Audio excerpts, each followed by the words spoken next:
దేవునికి ఇవ్వడం ద్వారా ఎంత ఆశీర్వాదం ఉందో నేను అనుభవపూర్వకంగా నేర్చుకున్నాను. ఈరోజు మీరు అనుకోవచ్చు, బ్లెస్సీ వెస్లీ గారు సేవలో ఉన్నారు కాబట్టి దేవుడికి ఇవ్వమని చెప్తున్నారని. నేను సేవలోకి రాకముందు ఒక ఉద్యోగం చేస్తున్న సమయంలో 5 సంవత్సరాలు నేను ఉద్యోగం చేశానండి.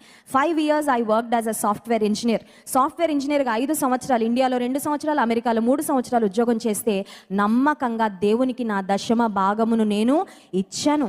మొదట శాలరీ రాగానే దశమ భాగం దేవునికి ఇచ్చాకే మిగతాది ఖర్చు పెట్టుకోవడం ప్రారంభించాను. ఎందుకు ఈ మాట చెప్తున్నానంటే, దేవునికి మనం ఇస్తే దేవుడు ఆకాశపు వాకిండ్లు విప్పి పట్టజాలనంత విస్తారంగా దీవెనలను కుమ్మరిస్తాడంట. కొన్నిసార్లు మన జీవితంలో ఎలా ఉంటుందంటే, ఆకాశానికి చిన్న హోల్ కూడా పడదు, ఆకాశ వాకిండ్లు తెరిచి విస్తారమైన దీవెనలు కాదు, ఒక చుక్క కూడా కురవదు పైనుంచి. నాకున్న ఆ ఆర్థిక అవసరత తీర్చు పరిస్థితుల్లో మార్పు రాదు. కారణం ఏంటంటే, నీవేం చేయాలో అది నీవు చేయడం లేదు.